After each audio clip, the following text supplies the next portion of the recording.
வேலுண்டு வினையில்லை, மயிலுண்டு பயமில்லை, குகனுண்டு குறைவில்லை, கந்தனுண்டு கவலை இல்லை. ஓம் சாய்ராம். நற்பவி ஆறுமுகம் அருளிடும் அனுதரும் நேர்முகம். இன்றைய வீடியோ பதிவாக நம்ம என்ன பார்க்க போகிறோம் அப்படின்னா, நிறைய பேருக்கு ரொம்ப பிடிச்சிருக்கக்கூடிய ஒரு பதிவாக இந்த பதிவானது இருக்க போகுது. ஆமாங்க, அதாவது நீங்கள் உங்கள் மனசுக்குள்ள முருகனை இந்த அளவுக்கு நான் அழகாக அலங்காரம் செய்து பார்க்கணுன்னு எனக்கு ரொம்ப நாள் ஆசை. ஆனால் அதுக்கான ஒரு வாய்ப்பு அமையலை அப்படின்னு நினச்சாலும் சரி, அதுக்குண்டான வசதி வாய்ப்புகள் இல்லை, நிறைய பூ அலங்காரம்லாம் செய்து என் முருகனுக்கு பார்க்கணும்னு நினைக்கிறேன், அதுக்கான வாய்ப்பு எனக்கு அமையவே இல்லை அப்படின்னு சொல்லி ஒரு சிலர் கஷ்டப்படுறீங்க அப்படின்னா, உங்கள் எல்லாருடைய கஷ்டத்தையும் போக்கும் வகையிலையும் உங்கள் மனசுக்கு ரொம்ப திருப்தியும் சந்தோஷத்தையும் தரக்கூடிய வகையில் தான் இந்த பதிவானது அமைஞ்சிருக்கு. ஆமாங்க, அப்படி பார்த்து பார்த்து பக்குவமாக முருகப்பெருமானுக்கு பாராட்டி சீராட்டி சோறுட்டி இப்படி முருகப்பெருமானா பார்த்து பார்த்து பூஜைகள் செய்யக்கூடிய ஒரு சகோதரிக்கு முருகன் நிகழ்த்தி அற்புதங்கள் நம்ம இன்னைக்கு பதிவில் பார்க்க போகிறோம். கண்டிப்பாக இந்த பதிவானது உங்களுக்கு ரொம்ப பிடிக்கும். பாருங்கள், நீங்களே கமெண்ட்ஸில் சொல்ல போகிறீங்க. சரி, இப்போ வாங்க நம்ம நேரம் கடத்தாமல் வீடியோ பதிவுக்குள்ளே போயிடலாம். வேல்மாறல் மகாமந்திரம் பல உறவுகளை நமக்கு புதுசாக ஏற்படுத்தி கொடுத்துருக்கு. நாம் அந்த மந்திரத்தை பாராயணம் செய்ய செய்ய நமக்கும் முருகனுக்கும் உள்ள அந்த உறவை இன்னும் பலப்படுத்தக்கூடிய வகையில் இந்த வேல்மாறல் மகாமந்திரம் அமைஞ்சிருக்கு அப்படின்னு சொல்லலாம். திருத்தணியில் நடந்த வேல்மாறல் பூஜையில் எப்படியாவது நம்ம கலந்துக்கணும் அப்படின்னு சொல்லி சங்கீதா என்ற சகோதரி கலந்துக்கிறாங்க. அவங்க என்னைக்கு வேல்மாறல் பூஜையில் கலந்துக்கிட்டாங்களோ அதுக்கப்புறமா நானும் முருகனும் அப்படின்ற அளவுக்கு முருகன் மீது உள்ள அன்பும் பக்தியும் இன்னும் இரட்டிப்பாயிருச்சு அப்படின்னு சொல்லலாம். அதே போல் இவங்க நல்லபடியாக பூஜையில் கலந்துக்கினதுக்கு அப்புறமா இவங்க இதுக்கு முன்னாடி முருகனுடைய வழிபாட்டு முறை அப்படின்றது ரொம்ப சாதாரணமாக இருந்தாலும் வேல்மாறல்ன்ற மகாமந்திரம் எப்போ நமக்குள்ளே வந்துச்சோ அதுக்கப்புறம் இதுக்கு முன்னாடி நம்ம ஏற்கனவே அந்த முருகன் கோயிலுக்கு போயிருக்கலாம். ஆனால் இப்போ புதுசாக நம்ம வேல்மாறல் பாராயணம் செய்ததுக்கு பிறகு நம்ம போகக்கூடிய கோவில்கள், முருகன் கோவில்கள் எல்லாமே ஒரு புதுவிதமான ஒரு அனுபவத்தை கொடுக்குது. அதை நீங்கள் எத்தனை பேர் உணர்ந்திருக்கீங்க? எத்தனையோ முறை திருத்தணிகை போயிருந்தாலும் வேல்மாறல் பாராயணம் செய்ததற்கு பிறகு நாம் அந்த கோவிலுக்கு போகும்போது நம்ம கையில தான் பிரம்மாஸ்திரமே கையில இருக்கின்ற மாதிரி வேல்மாறல் மகாமந்திரத்தை நம்ம பாராயணம் செய்துக்கிட்டே போனா நமக்கு உண்மையிலே ரொம்ப அற்புதமான தரிசனத்தை முருகன் கொடுத்து அனுப்புறாருல்ல. அதே போலதான் சகோதரிக்கு வேல்மாறல் பாராயணம் செய்ய செய்ய நானும் முருகனும் அப்படின்ற அளவுக்கு இவங்களுடைய பக்தியானது அதிகமா இருக்கு. அதே சமயம் இவங்க வீட்டில் முருகருடைய சிலை அந்த மாதிரிலாம் எதுவுமே இல்லை. ஆனால் இவங்களுக்கு ரொம்ப நாளாக அழகாக ஒரு முருகர் சிலை வாங்கி வைத்து அழகான அலங்காரம் செய்யணும், பூஜைகள் செய்யணும் அப்படின்னு ரொம்ப நாளாக இவங்க நினச்சிட்டு இருக்காங்க. இவங்க ஓம் சக்தி அம்மனுக்காக வேண்டிட்டு மாலையும் அணிஞ்சு இவங்க விரதம் இருந்து கோவிலுக்கு போகிறாங்க. ஓம் சக்தி கோவில் மருவத்தூருக்கு போகிறாங்க. போயிட்டு வரும்போது இவங்க திருவடி சூலத்தில் பைரவர் கோவில்கள்லாம் இருக்குது. எல்லா கோவில்களும் போயிட்டு வராங்க இல்லையா மாலை போட்டிருந்தவங்க, அந்த மாதிரி இவங்க திருவடி சூலத்துக்கு போகிறாங்க. அப்போ அங்கே பைரவர் சன்னிதானத்தை பார்த்துட்டு வெளியே வராங்க. ரொம்ப அழகான ஒரு விக்கிரக சிலை, அதாவது முருகப்பெருமானுடைய விக்கிரக சிலை இருக்குது. அது அந்த சிற்பத்தோட அமைப்பு எப்படி இருக்குன்னா, கருவறையில எப்படி கரு நிறத்தில் இருக்கிறாரோ அதே மாதிரி தான் அந்த சிலையோட வடிவமைப்பு இருக்குது. அதை பார்த்ததும் சகோதரிக்கு ரொம்பவே மனசுக்கு பிடிச்சி போகுது. எப்படியாவது இந்த முருகர் சிலையை நம்ம வீட்டுக்கு வாங்கிட்டு போகணும் அப்படின்னு சொல்லி ஆசையாக போய் கேட்குறாங்க. அங்கே போய் கேட்டதுமே 2500 ரூபா அப்படின்னு சொல்கிறாங்க. சகோதரி கையில் எவ்வளோ பணம் இருக்குது அப்படி இப்படின்னு கொஞ்சம் எண்ணி பார்க்குறாங்க. இவங்க கோவிலுக்கு இவங்களும் இவங்களோட மகளும் போயிருக்காங்க. குழந்தை 6வது படிக்கிறாங்க. பாப்பா என்ன சொல்கிறது, அம்மா என்கிட்ட ஒரு 200 ரூபாய் இருக்குது அப்படின்னு பாப்பா கொடுக்குது. அப்புறம் இவங்க கையில் இருந்த பணம் அப்படி இப்படின்னு புரட்டி போட்டு பார்த்தா 1900 ரூபாய் இருக்குது. இவங்க எவ்வளோ சொல்கிறாங்க, 2500 ரூபாய் சொல்கிறாங்க. கிட்டத்தட்ட 600 ரூபாய் கம்மியாக இருக்குது. ஏதோ கம்மி பண்ணி கொடுக்குறவங்க 100 இல்லை 200 தான் கம்மி பண்ணி தருவாங்க. இவ்வளோ பணம்லாம் கம்மி பண்ண வாய்ப்பு இல்லை. கூட இருந்தவங்க கிட்ட கேட்கலான்னு நினைக்கிறாங்க. ஆனால் என்ன எடுத்துப்பாங்கன்னு தெரியல. இவ்வளோ பணம் கொடுத்து இந்த நேரத்துக்கு நீ வாங்கணுமா? ஏன்னா இப்போ இந்த பணம் இங்கே செலவு பண்ணிட்டாங்கன்னா அதோட கையில் 1 ரூபா கிடையாது. அடுத்தடுத்து இன்னும் 2 கோயிலுக்கு போயிட்டு தான் வீட்டுக்கு போவாங்க. கண்டிப்பாக இடையில சாப்பிடணும், அதுக்கு பணம் வேணும். அதனால 2 பேர் என்ன சொல்கிறாங்கன்னா, இப்போதைக்கு வாங்காத, கையில் பணம் இல்லைல்ல, பொறுமையாக வாங்கிக்கலாம் வா அப்படின்னு சொல்லி அவங்க கூப்பிடுறாங்க. ஆனால் சகோதரிக்கு முருகரை விட்டுட்டு வர மனசே இல்லை. இதுக்கப்புறம் இந்த மாதிரி ஒரு வாய்ப்பு அமையுமோ இல்லையோ தெரியல அப்படின்னு சொல்லிட்டு இந்த கையில் இருக்க பணத்தோடு போயிட்டு அந்த செலவிக்கிறாங்களோ அவங்க கிட்ட போய் கேட்குறாங்க, அம்மா எனக்கு முருகர் செலவு வேணும், எனக்கு தருவீங்களா அப்படின்னு கேட்குறாங்க. கண்டிப்பாக தர்றதுக்கு தான் வச்சுருக்கேன், எவ்வளோ பணம் வச்சுருக்கேன்னு கேட்குறாங்க. இந்த மாதிரி 1900 தாங்க இருக்குது, என்கிட்ட பணம் அதுக்கு மேலே இல்லைங்க அப்படின்னு இவங்க சொல்கிறாங்க. அவங்க ஆனால் அவங்க என்ன நினச்சாங்கன்னே தெரியல. அம்மா, நான் இது வரைக்கும் யாருக்குமே இந்த மாதிரி கம்மி பண்ணியெல்லாம் கொடுத்ததில்ல, உனக்காக வேண்டி வேணா ஒரு 300 இல்லை ஒரு 400 ரூபாய் கம்மி பண்ண முடியும், ஆனால் நீ 1900 தானே இருக்குன்னு சொல்கிற அப்படின்னு சொல்லிட்டு அவங்க சொல்கிறாங்க. அவங்க சொல்கிறது நியாயம் தான், இவ்வளோ கம்மி பண்ணி தர மாட்டாங்க. ஆனால் இவங்களுக்கு வந்து முருகரை விட்டுட்டு வர மனசே இல்லை. இவங்க கையில் பணத்தோடு வச்சு தின்னுட்டு இருக்கிறத பார்த்ததும் அந்த சிலை வைக்கக்கூடிய அவங்களுக்கு வந்து என்ன நினச்சாங்கன்னு தெரியல. சரி இந்தம்மா முருகர் உங்கள் வீட்டுக்கு வரணும்னு நினைக்கிறாரு, இந்த நீ கொண்டு போ அப்படின்னு தூக்கி முருகரை தூக்கி கையில் கொடுத்துட்டாங்க. அப்போ எவ்வளோ கம்மி பண்ணியிருக்காங்க? 600 ரூபா கம்மி பண்ணியிருக்காங்க. இந்த 6என்ற எண்ணு எங்கே இருக்குது? முருகனிடம் இருக்குது. அப்போ முருகர் தான் முடிவு பண்ணிட்டார், நான் உன் கூட வரேன் அப்படின்றத அவர் முடிவு பண்ணதுனால 600 ரூபா அங்கே கம்மி பண்ணி கொடுத்து சிலையை தூக்கி கையில் கொடுத்தாச்சு. சகோதரிக்கு ரொம்ப சந்தோஷம். இப்போ என்னன்னா அடுத்த வேலை சாப்பிட்றதுக்கு கையில் பணம் கிடையாது. குழந்தைக்கு பசிக்கும், எல்லாரும் சாப்பிட போகிறாங்க வாங்கன்னு கூப்பிட்றாங்க, கையில் சுத்தமாக பணம் கிடையாது. என்ன பண்ணுறதுனே தெரியல. முருகரை வாங்கி இவங்க கையில் வச்சுக்கிட்டாங்க. இப்போ அவங்க பாப்பா கிட்ட சொல்கிறாங்கம்மா நீ கொஞ்சம் பசியை பொறுத்துக்கோ, நம்ம வீட்டுக்கு போயிடலாம் அப்படின்றாங்க. சரிம்மா அப்படின்னு. ஆனால் பிள்ளைக்கு வந்து பசி இருக்கிறது இவங்களுக்கு தெரியுது, என்ன பண்ணுறதுன்னு தெரியல. உடனே அவங்க கணவருக்கு ஃபோன் பண்ணி பேசுகிறாங்க.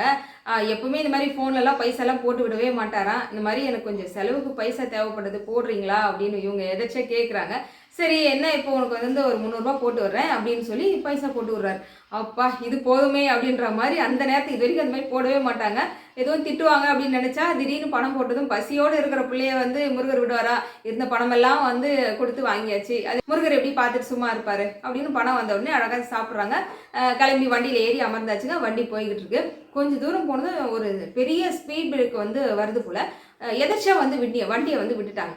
வண்டி விட்டதுல நல்லா அப்படி தூக்கி வாரி போட்டதுல இந்த சகோதரி அவங்க பொண்ணு இவங்க 2 பேருக்கு மட்டுமே நல்ல பலத்த அடி. வண்டிக்கு சீட் மேலே போய் எகிரி விடுற அளவுக்கு இப்படி போயிட்டு வராங்க. இதில் என்ன ஆச்சுன்னா பஸ்ஸில் இங்கே மேலே பார்த்தீங்கன்னா அந்த வாங்கிட்டு வந்த பொருள் லக்கேஜ் இதெல்லாம் வைப்பாங்க பார்த்தீங்களா, அவங்களும் வந்து நிறைய சாமி படங்கள்லாம் வச்சுருக்காங்க போல்.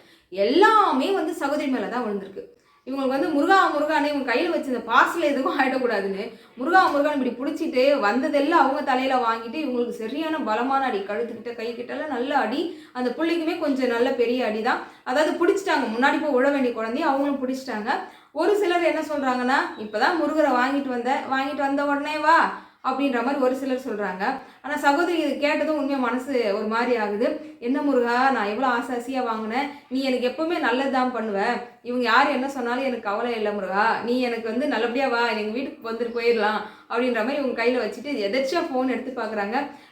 யாம இருக்க பயம்ன்ற மெசேஜ் வருது. இவங்க உடனே தூக்கி எல்லாருக்கும் காமிக்கிறாங்க. இங்கே பாருங்க என் முருகன் கொடுக்குற மெசேஜ் இது, நான் உனக்கு எப்போவுமே கூட இருக்கேன், நீ எதுக்கும் பயப்படாதன்னு சொல்கிறாரு, நீங்கள் யார் என்ன சொன்னாலும் சரி அப்படின்றாங்க. ஏன்னா எனக்கு தெரிஞ்சு உண்மையில அவங்களுக்கு பெரிய ஒரு ஏதோ ஆபத்து வர இருந்திருக்கு, அவங்கள வந்து காத்து ரட்சித்திருக்காரு அப்படின்னு வந்து என்னால் புரிஞ்சுக்க முடியுது. நல்லபடியாக இவங்க வீட்டுக்கு கூட்டிகிட்டு வந்தாச்சு. வந்ததுலேருந்து அழகான அலங்காரம், அபிஷேகம், நித்தம் வந்து பிரசாதங்கள், அதுவும் எப்படின்னா சாப்பாடு வந்து தினம் அவங்க ஊட்டி விட்டுட்டு இருக்காங்க. முருகருக்கு ஊட்டிட்டு தான் இவங்க சாப்பிட்றாங்க. அந்த அளவுக்கு வந்து ரொம்ப முருகனோட வந்து ஒன்றி போயிட்டாங்க அப்படின்னு சொல்லலாம். என் சகோதரிக்கிட்ட எனக்கு ரொம்ப பிடிச்சமான ஒரு விஷயம் என்ன அப்படின்னா, ரொம்ப அழகாக ஒவ்வொருத்தங்கிட்ட ஒவ்வொரு திறமைகள் இருக்கும். இந்த சகோதரிக்கிட்ட இருக்கக்கூடிய திறமை என்னன்னா, பூ வந்து அவ்வளோ அழகாக கட்டுறாங்க. ரொம்ப அழகான அந்த குட்டி குட்டி மல்லி, இப்போ மல்லி சீசனுக்கு வந்து மல்லி பெருசாகவே இருக்காது, சின்ன சின்ன மல்லியாக இருந்தாலும் அவ்வளோ அழகாக மாலையாக கோர்த்து நித்தம் அலங்காரம் செய்து பார்க்குறாங்க. அந்த அலங்காரங்கள்லாம் உங்களுக்கு கொடுக்குறேன், நீங்கள் வேணால் பாருங்கள், அசந்து போவீங்க.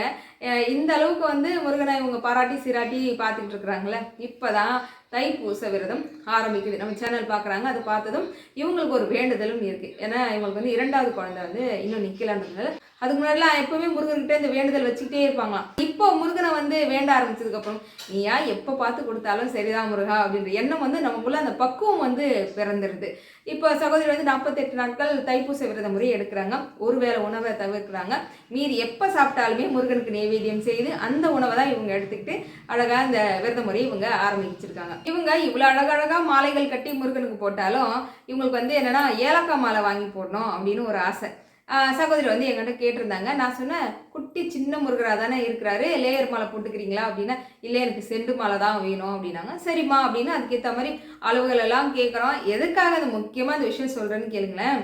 இப்படி ஒரு சித்து விளையாட்டு வந்து முருகர் விளையாடுவாருன்னு நான் கொஞ்சம் கூட எதிர்பார்க்கல. சரின்னு அந்த சிலையோட அளவெல்லாம் கொடுத்து நான் செய்ய சொல்லிட்டேன், மாலை வந்து செய்ய சொல்லிட்டேன். சகோதரியும் வந்து ஓரளவுக்கு செண்டு மாலை ரெடி பண்ணியாச்சு. ஆனால் எங்களுக்கு வந்து அது திருப்தியே ஆகலை. ஏன் இங்க ஆகலை அப்படின்னா முருகர் என்ன நினைக்கிறாருன்னா, எனக்கு மாலை கட்டி போடணும் அப்படின்னா ஒன்றுன்னா பார்த்து பார்த்து பார்த்து எனக்கு அவ்வளோ அழகாக நேர்த்தியாக மாலை கட்டி போடும். நீங்கள் சும்மா சாதாரணமாலாம் எனக்கு மாலை கட்டி கொடுத்துருக்கூடாது. உங்களை நான் எந்த அளவுக்கு வேலை வாங்குறேன் பாருங்கன்ற மாதிரி எங்களுக்கு அதுக்கேற்ற மாதிரி 1க்கு 2 3 மாலை ரெடி பண்ணிட்டோம். எதுவுமே எங்களுக்கு மனசுக்கு திருப்தி ஆகலை. அந்த முருகருக்கு செட் ஆகுற மாதிரி எங்களுக்கு தோணவே இல்லை. வழக்கம் நமக்கு மாலை செய்து கொடுக்குற சகோதரி கூட, அம்மா யாருமா அவரு, என்னம்மா இப்படி வேலை வாங்குறாரு, எத்தனையோ மாலை இது வரைக்கும் நாங்கள் 1 அடி 2 அடி மாலைலாம் ஒரே நாள் 2 நாளில் நம்ம திருச்செந்தூர் முருகன் பழனி முருகன் உள்பட டக்குன்னு ரெடி பண்ணி கொடுத்து விட்ருவோம். ஆனால் இவர் வந்து எந்த மாலை செஞ்சாலுமே சரியாகலை, அம்சமாகவே பொருத்தமாகவே இல்லை.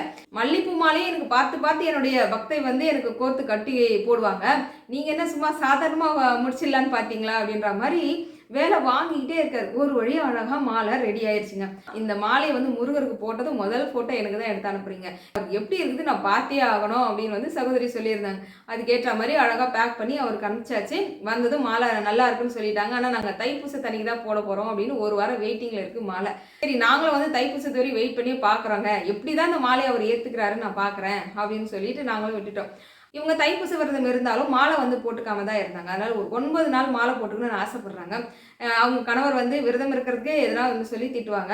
ஆனால் மாலை போடுறதுல என்ன சொல்ல போகிறாரு தெரில அப்படின்னு முருகர்கிட்ட சொல்லிட்டு இவங்ககிட்ட போய் கேட்குறாங்க. கணவர்கிட்ட கேட்டாக்கா, எங்க 9 நாள் மாலை போட்டுக்கணும்னு நினைக்கிறேன், நீங்கள் என்ன சொல்கிறீங்க அப்படின்றாங்க. சரி உன் இஷ்டம், நீ போட்டுக்கோ அப்படின்றாரு. இதுவே உங்களுக்கு பெரிய ஆச்சரியமாக இருக்குது. இதுக்கெலாம் வந்து ஒத்துக்கிட்டதே கிடையாது. சரின்னு இவங்களுடைய மகளும் வந்து 9 நாட்கள் வந்து நம்ம மாலை போட்டுக்கலாம் அப்படின்னு அவங்க ஊர்லேயே பக்கத்தில் இருக்கக்கூடிய முருகப்பெருமான் கோயிலுக்கு போய் அழகாக மாலை போட்டுக்கிட்டு வந்துட்டாச்சு. மாலை போட்ட அன்னைக்கு வந்து சஷ்டின்றதுனால அழகாக முருகருக்கு வந்து அவர் இருக்கக்கூடிய உயரம் வந்து பார்த்திங்கன்னா 5 அடிக்கு மேலே இருப்பார்.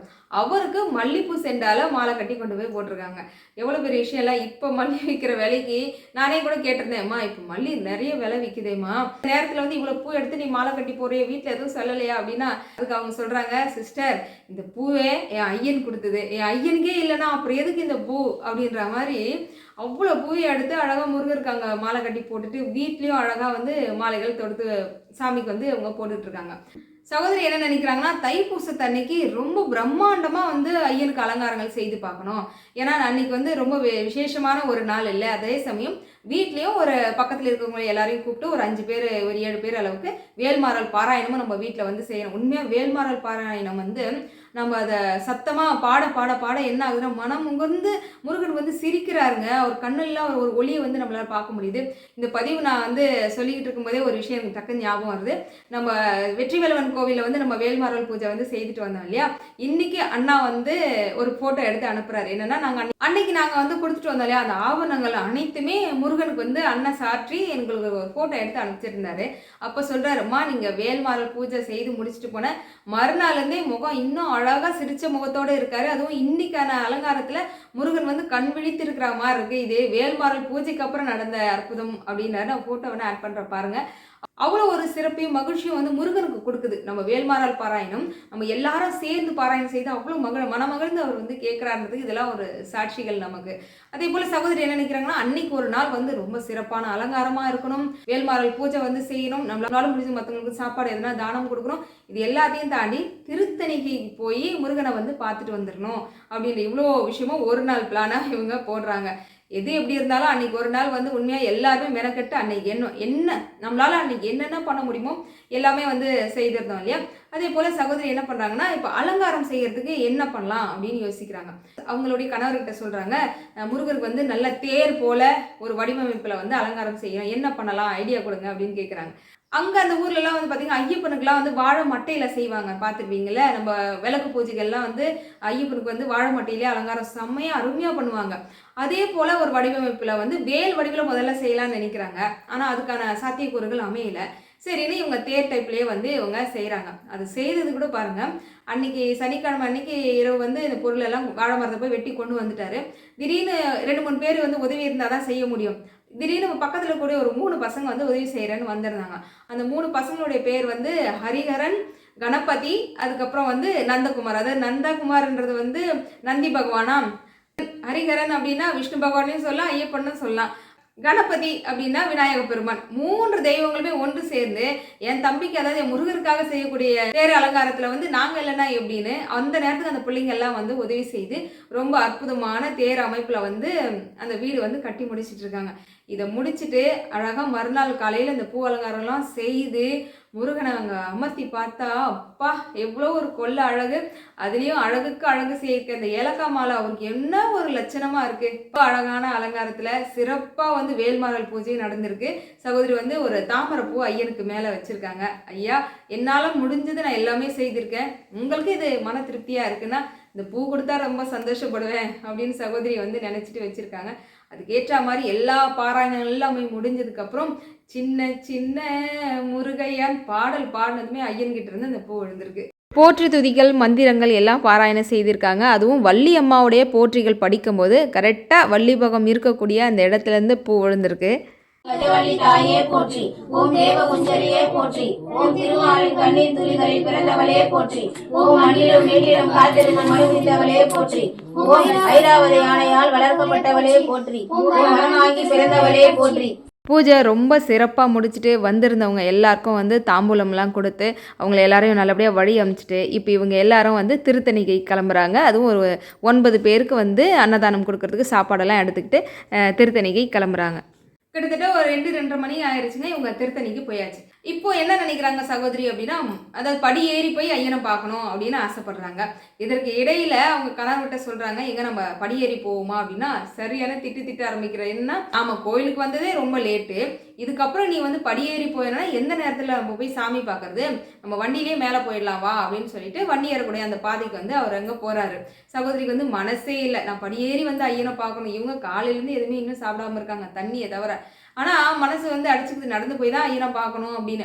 இவர் என்ன பண்ணுறாரு, வண்டி எடுத்துகிட்டு மேலே போகணும்னு போனால் கேட்டு போட்டாச்சு. என்னென்னா இந்த பக்கம் போகிறதுக்கு யாருக்குமே அலோடு இல்லை, நீங்கள் கோயிலுக்கு போகணும்னு நினச்சா நீங்கள் படியேறி தான் போகணும் அப்படின்னு வந்து போலீஸ் அதிகாரியே சொல்லியாச்சா. சகோதரிக்கு ஒரே சிரிப்பு தாங்கலை. அவங்க கணவர் ஒரு பக்கம் முறைக்கிறாரு, பார்த்தீங்களா நான் என்ன நினைக்கிறோம் அதை தான் ஐயன் வந்து இன்னைக்கு நிறைவேற்றி வைப்பார் அப்படின்ட்டு. இப்போ குடும்பத்தோடு நடந்து அழகாக படியேறி திருத்தணி மேலே போயாச்சுங்க. அங்கே போனால் வரிசை எங்கேயோ நிற்குது. அதுவும் தைப்பூச தண்ணிக்கு சொல்லவா வேணுன்ற மாதிரி வரிசை அப்படி நிற்கிது. அப்பவும் அவர் சொல்கிறாரு, இந்த வரிசையில் நின்னா நம்ம மறுநாள் காலையில் தான் நம்ம வெளியே வருவோம் போல், கோயிலை ஒரு சுற்றிட்டு வா நம்ம வீட்டுக்கு போவோம் அப்படின்றாரு. மனசு கேட்குமா, இவ்வளோ தூரம் வந்து ஐயனை பார்க்காம போனா என்ன பண்ணுறது, வேறு வழியில் போலன்னு விபூதி கொண்டு போயிருக்காங்க. வேலுக்கு அர்ச்சனை அபிஷேகம் பண்ணிவிட்டு விபூதியை கையில் எடுத்துகிட்டு சுற்றி வராங்க. எந்த லைனில் எப்படி நிற்கலாம் அப்படின்னு பார்க்க வந்தால் திடீர்னு ஒரு லைன் வந்து ஏதோ காலியான மாதிரி இருக்குது. இவங்க சொல்கிறத என்னால் நம்பவே முடியல. இல்லை, இவங்க எந்த பணம் கொடுக்கக்கூடிய டோக்கனில் எதுவுமே கூட போல, ஏதோ ஒரு சந்து லைன் மாதிரி இருந்திருக்கு. உண்மையாக அது இறைவன் காட்டிய ஒரு வழியாக கூட சொல்லலாம். ஏன்னா இந்த அளவுக்கு இறைபக்தியோட அன்னைக்கு காலையிலேருந்து எவ்வளோ விஷயங்கள் ஐயனுக்கு பார்த்து பண்ணுறாங்க. இந்த சகோதரின்னு நினைக்காதீங்க, எல்லாருக்கும் தான் நான் சொல்ல வரேன். ஐயனை பார்த்ததுக்கு அப்புறம் தான் என்னால் ஒரு வாய் சோறானாலும் இறங்கும் அப்படின்ற ஒரு பிடிவாதத்தில் இருக்கிறோம் அப்படின்னா ஐயன் நிச்சயமாக நமக்கு வந்து அவரே ஊட்டி விட்டுருவாருன்னு அப்படின்னு கூட சொல்லலாம். இப்போ சகோதரி வந்து ஏதோ ஒரு லைன் மாதிரி தெரியுது, சரி வாங்க சும்மா போவோம் அப்படின்னு போகிறாங்க. போக நேராக கரெக்டாக அந்த கிட்ட போய் ஜாயின் பண்ணக்கூடிய அந்த வழியில் வந்து இவங்க லிங்க் ஆகிட்டாங்க. அதுவே பெரிய அற்புத அதிசயமாக இருக்குது. இதில் இன்னொரு விஷயம் என்ன தெரியுமா, சகோதரி வந்து இப்போ இந்த நாளில் வந்து மக்களுக்கு கொடுக்கணும், நான் வந்து தைப்பூச விரதம் இருந்து நான் திருத்தணிகை போனேன் அப்படின்னா வேல்மாறல் புத்தகம் கொடுக்கணும், வேல் கொடுக்கணும் அப்படின்னு 50 வேல் வந்து ஆர்டர் போட்டிருந்தாங்க. 50 வேல்மாறல் புத்தகமும் இவங்க வந்து ஆர்டர் போட்டிருந்தாங்க.